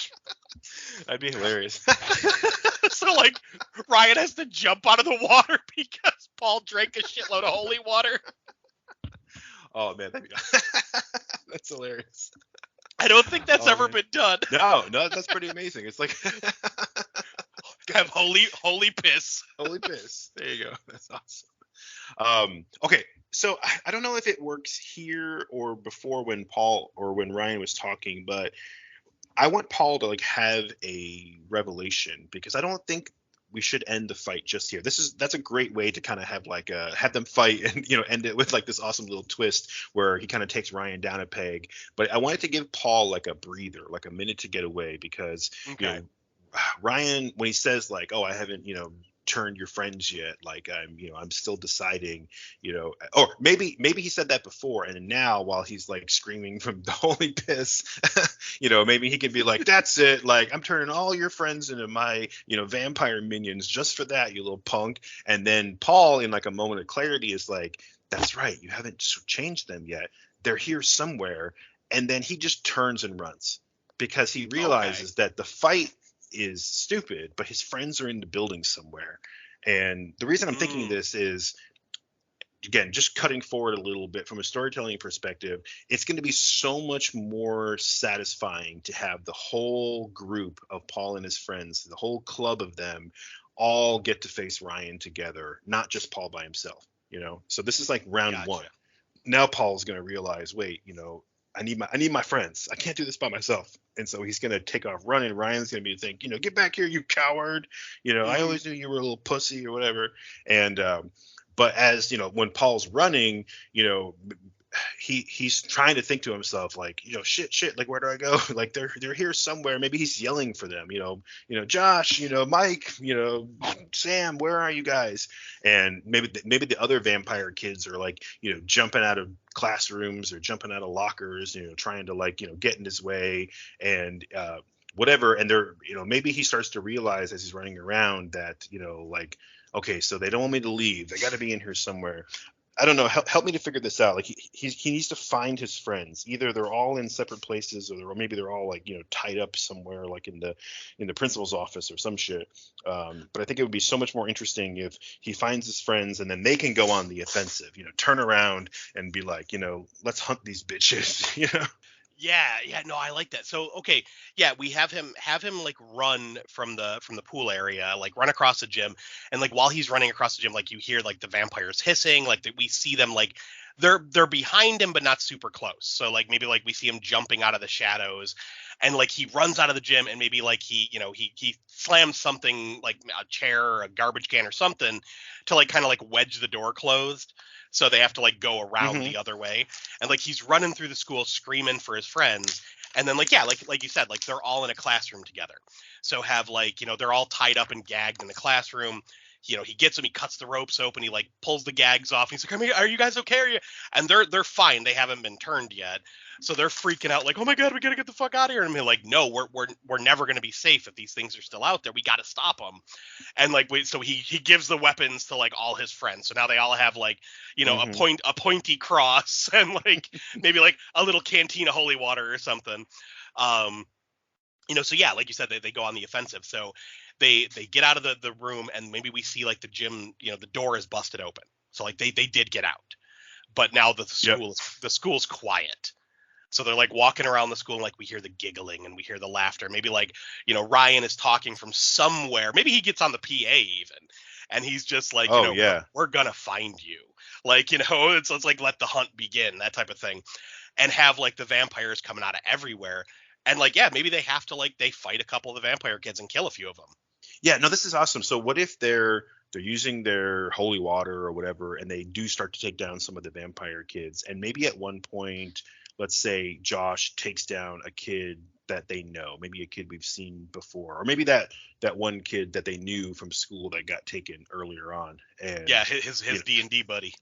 that's right, yeah, his D&D buddy, and or maybe better yet, because they need to have more than just like stakes and crosses and holy water. So what if one of the things that Paul gears up with is like a bow and arrow, but it's like one of those like toy plastic bow and arrows, but he's got like actual like like wooden like dowels that he sharpened for it. Yep. So yeah, so what if Josh has that, and like this one kid's running and Josh is like pulling the string and he's like, "Bill, no, like don't stop." And then you see Paul like splashing with holy water. He goes screaming to the ground. He's just yelling, not dead, but maybe Paul's like, "These are our friends, like we can't kill them." And suddenly now there's like more drama of like, "Oh shit, like how are we supposed to fight all these vampires? We can't even kill our friends." Oh, okay. What if we do? Okay, one of the things we're gonna have to back up to Mr. Brown giving him information. Maybe have him say something along the lines of like the reason that he wanted to kill Ryan in particular was Mhm. because the whole thing of if you kill the head vampire, Okay, you yeah, you can revert, like you can save those who have been turned. yeah, So maybe it's something like that, like, hey, I don't know if this will actually work. Like everything I've read says that this could happen, but I've never seen it. I've never seen a nest this big, and have him say something like, if you kill the head vampire, you can save the other kids. yeah. Um, so yeah, so now they're like, we can't kill these kids, but they're trying to kill them. So it's like, what do we do? Yeah, yeah, exactly. And so yeah, Paul can say that. Like Paul splashes this Bill kid with holy water, so he goes down and he tells Josh, like, hey man, that's your friend. Like we can't stop these guys. We gotta get to Ryan. Like he's the head vampire. If we get him, they all go down. Like come on, and they Yep. run off. But of course, now we as the audience know, like, oh shit, like they can't really kill any of these vampires though. They're gonna have to be real good at like ducking and dodging and dipping and diving. Right. So yeah, so we're gonna have them like running through the halls, like throwing holy water at vampires as they like try to jump out at them, be like, oh shit, get away, that type of thing. Have them Mhm. running, and like maybe they have to find where Ryan is. Like they heard him on the PA, so they break into the principal's office. He's not in there. They're like, fuck, where do we go? So like running all over the place. And the thing I want him to get back to is I want him to get back to the gymnasium, specifically with the bleachers. With the bleachers that close. Mhm. Oh yeah, yeah. um so like maybe like have the fight happen in there, like we get back to the gym, we see him standing there, and like maybe like he's surrounded by other his little vampire minions, and they go to town, they start fighting. So we have them like the good guys like throwing holy water at the vampires and trying to like avoid being bit, while Paul is trying to kill Ryan. And like they're it's an all out brawl between the Mhm. vampire kids and the regular kids. And then like maybe have Ryan get the upper hand enough where Paul has to escape, and like he runs behind the bleachers, and then we have like Ryan chasing after him, like moving through, and again Ryan's bigger, so he's having trouble like moving through. Mhm. And while he's like running under there, I want to have Tammy particularly, like have her come up with like a jump rope or something, like something that like she grabbed from like the sports stuff that's in the gym, like just grab Yep. like a jump rope and like ties it around one end of the bleachers and like wraps it around Ryan, and tries to like hold him back for a second and have him like Mhm. hissing and freaking out. And then like maybe like while Paul's trying to get out, maybe Dominic attacks him. So now he's trying like not to Nice. hurt, trying not to hurt his friend, but he also has to get out from under the fucking bleachers, like because Ryan's trying to kill him. So we have Ryan like indisposed at a moment, like kind of tied up, and have like Paul fighting with Dominic.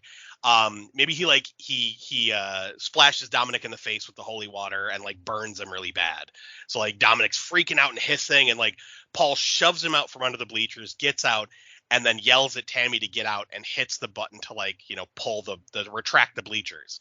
Mhm. So now Oh we yeah. have her jump out, and Ryan is like hissing and trying to claw his way out of the bleachers, and he gets all the way to the end and like just starts to get out as they clamp shut and like rip his head and part of his arm off or something, Nice. and Yeah, have him that's just awesome. because I want And to like, decapitate him. yeah, sorry. And as he's trying to get out, like he's strong and he's fast, right? And those bleachers move kind of slow. This would be the Mhm. perfect time for, Josh runs up with his bow and arrow, his little plastic bow and arrow with his wooden Yeah. dowels, and he shoots Ryan in the eye. Ryan's still coming, yeah. And then maybe, Sam comes up and she's got like a bunch of little tiny, like little wooden crosses that are like throwing stars, and she's just chucking them at him, and it's like the whole group's gonna come up and start throwing shit at him. Maybe Grimace has a fucking water gun full of the holy water. He's gonna shoot him with it, like they did in the Lost Boys. And it's like the whole gang gets to get in on Ryan, and while Brian is just like struggling to get out from behind the bleachers, and he's screaming and yelling and hissing, and smoke's coming off of him, and then yeah, eventually the bleachers smash shut, and off with his head. Right. And like yeah, and like maybe like it's he's not quite dead yet, like I'm not dead yet, that whole thing. Like he's still like gurgling and hissing, and like maybe like we can hear the body like thumping around under there. And maybe Paul's like, they said, or Mr. Brown said if we decapitate him it would work, if we decapitate him. And maybe have like Tammy walk up and like grab the pointy cross from Ryan's or from Paul's chest, like his bandolier, and just like stabs Ryan in the eye with it. Just like, the littlest kid, like, take out the vampire and have him be like, just like hiss and start gurgling. And then we see like the other kids collapse and like, they start to revert back to human form, but maybe they have they're worse for wear. Like maybe Dominic has like a burn on his face from the fucking holy water. Like these kids are kind of fucked up. So it's like now, we would end the movie with them being like, how do we explain this to our parents? Yeah, exactly. Fade to black, credits roll. And I don't know how this plays into the whole, like, Ryan was obviously the head vampire thing, and I don't want to do a total copy of The Lost Boys, but I can't help but think that in a Catholic school with all these vampires and these little kids all running around in, like, Catholic school uniforms, by the way, too, like, that's pretty creepy, Yep. But either at the end of the credits or something, there's got to be a scene where we pan into, like, Sister Mary's office or whatever, and Sister Carol comes in with like a report of like, the boy failed, sister, what do we do now? And then have Sister Mary turn to the camera with her glowing red eyes and be like, I don't know, she has to say something like, the nest was weak, my sister, we must find, more, I don't know, we must find more victims, more blood, whatever, some creepy fucking thing I can't think of right now, but it'd be awesome if it was like secretly the nuns who like brought Paul or brought Ryan to the school. Oh, I fucking love that. So yeah, so we do that exact thing. So we have like the mid-credits sequence where like the credits start rolling, and then we fade back in and we see like one of the nuns, like, yeah, we'll have Sister Mary like staring out the window, and it's like it's like early morning, so like it's still dark out, but like you see the sun kind of rising, and then she's standing in her office and like have like Sister Carol come in and be like, bad news, like you said, like the nest was weak. It didn't take hold. The nest was too weak, something like that. Like the boy wasn't able to pull it off, and have her be like, what now? And she's like, we try again. Like we have to keep trying. So maybe it's something like that. Like our kind needs all the help we can get, or our kind needs all the numbers we can get. Something along the lines of like they're weak. And have her be like, well, what do we do now? And she's like, well, now we feed, and have him turn. And we see like a little kid, like chained up in the fucking office with like duct tape over his mouth, like, Yeah. Yes, nice. Like fade back to credits. Perfect.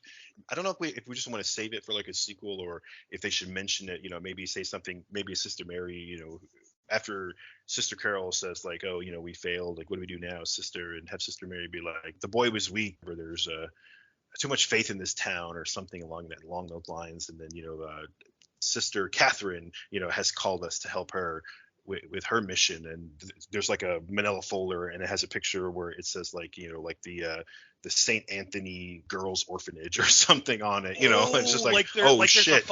Dude, like, yeah, like there's a whole fucking plan in the Catholic Church.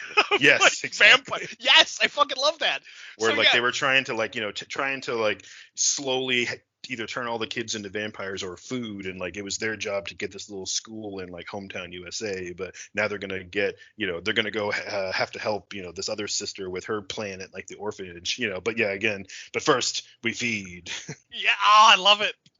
Dude, this went in so many directions that I didn't plan for, and I fucking love it. Like, I'm so happy with this. Yeah, man, this is awesome. Like I said, I had no idea what we were going to do going into it. You had given me a little hint of like, oh, I have this sort of YA middle school like serial killer with a twist horror story, and that was basically all you said. I was like, dude, that sounds great to me, and since my idea was based on a video game, and while video games can be, like MA rated, I just thought, in general, video game middle school story, yeah, fright for the whole family. Yeah, exactly. As opposed to the sort of like, R-rated horror stuff we normally go for. Right. And like, this is one of those things, like there's something, I don't know why, but there's something to me that is always fun dealing with like little kids and monsters, where like, because it's that whole thing of like adults stop believing, like adults don't believe in monsters anymore. So like, it's more fun when the main characters are kids. And I mean, I ain't gonna lie, I'm a sucker for a good vampire story. You've heard me say this many times before. I hate the lovelorn vampire. I think that's stupid as hell. Yep. I want monsters, because to me, the idea of somebody being in love with a human, if they're a vampire, that's like a dude being in love with a cheeseburger. It doesn't make sense to me. I hate it. It's like, that's your food Yes, source. I Like, know. it bugs the crap out of me. Like, I understand turning somebody and being like, okay, now you're one of us. But Hmm. like the whole idea of like, oh, I love this human. Like, no, dude, that's a fucking cheeseburger to you. Stop it. Like, Right? Like, that's so gross. but yeah, Yeah. I'm a sucker for vampire stories.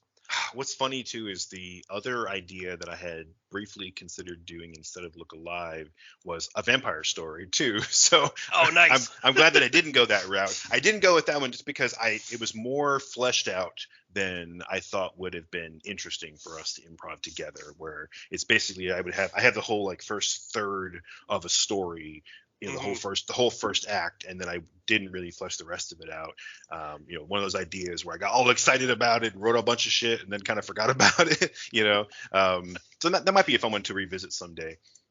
Well, and that's the thing. Like, I wrote a lot of notes for this, and then I did that thing that I always do, where it's like I wrote way too much, and I'm like, nope, and just deleted it. Was like, screw this, no, start over, bullet points only. Like, my notes now are like set in small town USA in the 90s, Catholic school, Sacred Heart, stuff like that. That's it. Yeah, because I'm like, I don't want to run the story, and be like, oh, I was going to do this. I wanted to do the improv, and I'm glad, because this went in so many different directions that I didn't plan for, in the original concept, and I was getting more and more excited as we were telling the story, because I'm like, ooh, I didn't think of that. This is fun. Yeah, this is really fun too. And yeah, I'm glad we went the supernatural route because at the beginning when you were like, hey, kind of like, where do you want to go? And I was like, well, we could do like the serial killer thing. And I think we could have done something with that, kind of, Yeah. kind of turn the school shooting tragedies into something of kind of almost like a social commentary of like a kid who kind of embodies all of the concepts of school shooting and like this one sort of really scary idea. But Hmm. man, it would have been such a bummer. Let's just be honest. It Yeah. would have been interesting and a great lesson. But at the same time, I'd like to have fun on this show, and if we get too Yeah. dour and too serious, I think it kind of bums things out. And so I would certainly want to watch a movie like that, but Mhm. it just didn't seem like it was the right way to go. So I was definitely leaning towards supernatural. I was leaning toward some sort of a Wendigo style monster in the woods, but I'm glad we went the vampire route too, because yeah, I think it's hard to do a vampire story these days without the obvious like Twilight references or Interview with the Mhm. Vampire. And it's also hard to do a vampire story like a zombie story where you can do something interesting, because it's always like, okay, well, what are the rules of being a vampire? And as soon as you start Right. thinking like that, like I start to worry, like, oh shit, like we're gonna do the same cliched bullshit that everyone else did. But I think we put some interesting twists on it, Yeah. with like they're weak in the daylight, and you have to have faith for the holy relics to work and things of that nature. I thought those were some pretty interesting twists on classic tropes. Well, see, and that's the thing. I personally love that with vampire stories. I'm sure you remember all many moons ago, like that whole vampire story I had when we were making comic books, Hmm. and all the different rules and regulations that I had put on it, where a lot of it was taken from other vampire fiction, but it was like doing my own spin on it. And like for me, when it comes to vampires, the three main things that I like to keep always in their lore is that some kind of stake through the heart, whether it be silver or wood. I don't care, because depending on the lore, silver hurts them, wood hurts them, blah blah blah. Stake through the heart kills them. I like the fact that having like the holy relics, or like religion of some way, like, because it's supposed to be kind of like a demonic disease, let's call it. The idea of like holy artifacts doesn't have to be Catholic. It doesn't have to be like just a holy artifact, something that someone has faith in hurting them. Yep. I like that concept. It doesn't have to kill them, but I like the fact that it hurts them if that person has faith. And I like the fact, obviously, that they feed on blood. So it's like, those are the three things I always want to keep, no matter what, when I do like some kind of vampire fiction. But with this, like, it was, when I was writing down the ideas, like, I originally put holy water works, garlic just hurts them, Let me see. Yeah, it's like food poisoning is what I put for that. Yeah. Makes him sick. Yeah. Yeah, because like originally I had this concept of like when they were trying to figure out who the vampire kid is like have like it's pizza day at school and like there's a little too much garlic in the sauce and like That'd one be of the funny. kids gets sick. But yeah, like I love playing with those kind of tropes. And originally, yes, this idea was going to be much darker. It was going to be exactly that, a kid serial killer, that no one was going to believe. Like it was very much like the Good Son or like Mikey or Milo, where it's like the kids know that this kid is fucking nuts and he's doing horrible things, but like no one in town believes that this kid could be the killer and have him actually murdering other kids and stuff like that, and have it be up to our main cast of characters to stop this serial killing little psychopath. But yeah, it would be very dark. It would be kind of a downer. So it's like, you know what? Let's keep it lighthearted. Let's keep it fun. And vampires was the first thing that came to mind. I was like, because originally I remember when I was when I spitballed that idea to you and we were talking about how dark it was, I was like, where else could I go with it? Like, what could I do? And it's like vampires was the first thing, then aliens was the second thing. And I'm like, there seems to be a lot of alien stuff happening right now. Like there's a Yeah. lot of alien fiction. I'm like, and don't get me wrong, I would love to do an alien story, but it's like, fuck it, let's go vampires. We haven't done a vampire story yet on this show, so why not? Yeah, no, for sure. Yeah, I think Aliens is definitely like having a moment right now, just like, 10 years ago or whatever, it might have been zombies. And, when the Twilight was a big deal, like vampires were kind of back. And yeah, I think like anything else in pop culture, there are trends, and it's nice to kind of wait until the crest dies down and people kind of care again, before trying to throw your hat in the ring on something like that. But yeah, Exactly. I'm definitely excited about this. I like the idea of small town vampires too. I think that's always really interesting. Yeah. But yeah, anyway, because it's like, I mean, why would you go to like a populated place if you have to like literally kill people to survive? Of course, you'd be in the middle of nowhere somewhere, like 30 Days of Night with Alaska or whatever. Hmm. So yeah, and small town children horror is always just kind of a fun way to really do anything. Like we could have gone in a lot of different directions. But yeah, dude, I'm glad you brought this to the table. This was super fun. It went in some totally weird directions. For me, I had zero notes. I had this vague idea of like middle school horror. That's literally everything else was just, whatever you brought to the table and then just off the top of our heads. But yeah, man, I had a blast with this one.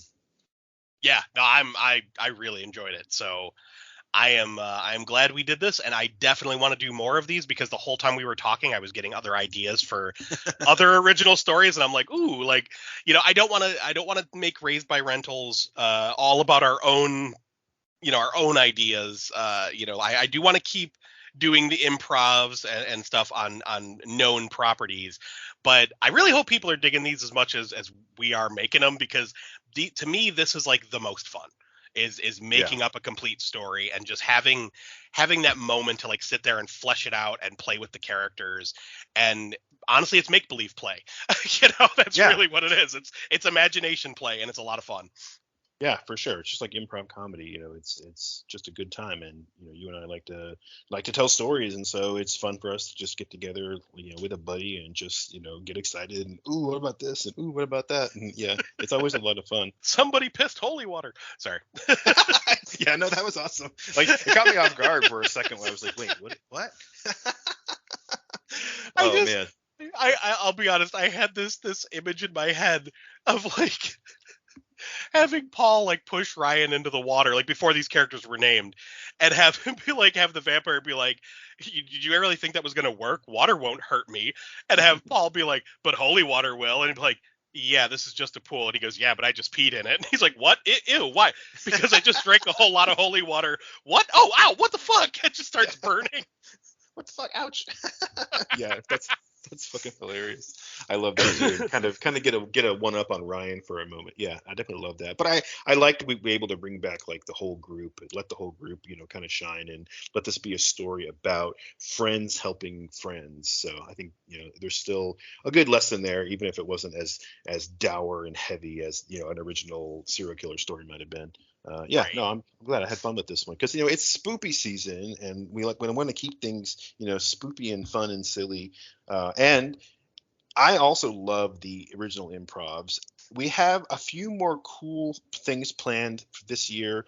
We've pretty much just decided, you know what, we're going to push our spoopy season, all horror all the time theme pretty much through the end of the year, because we were thinking about our Christmas special, which is going to be a kind of a fun, probably similar to our Mousetrap or Whose Improv Is It Anyway episode. I think that one's going to, not exactly the same, but a similar concept where it's just going to be a wild fucking wacky game.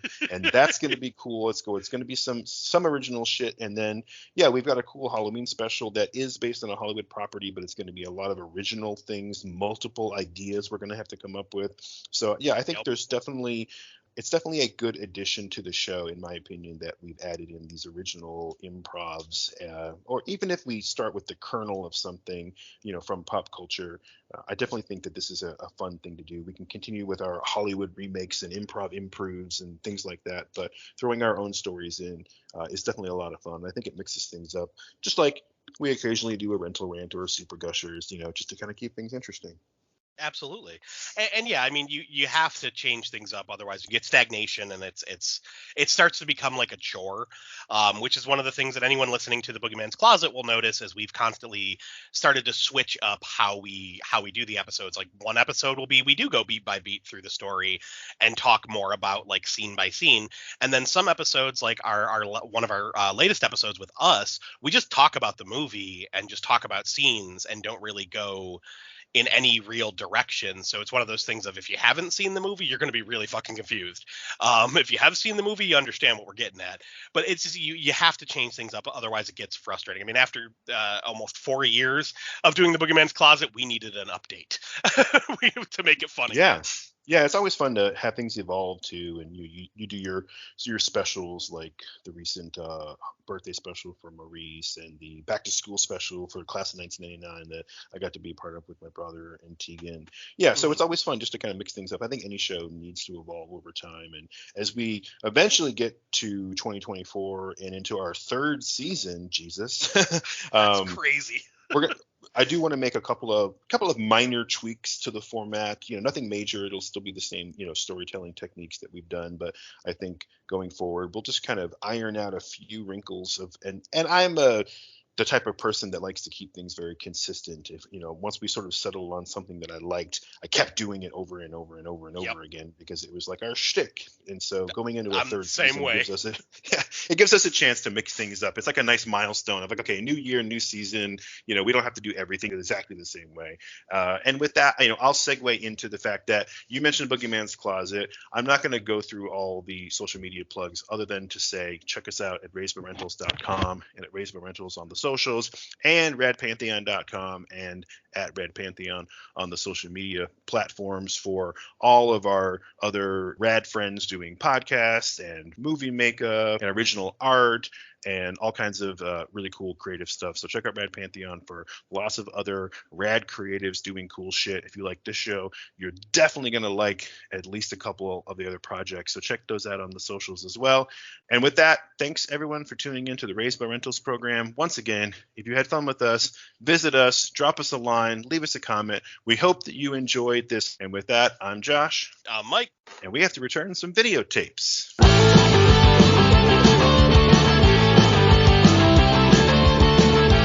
Raised by Rentals is a member of the Rad Pantheon network. Visit radpantheon.com to support rad stuff. The theme music is Forbidden Fruit by Velvet Bethany. You can purchase music and learn more at velvetbethany.com.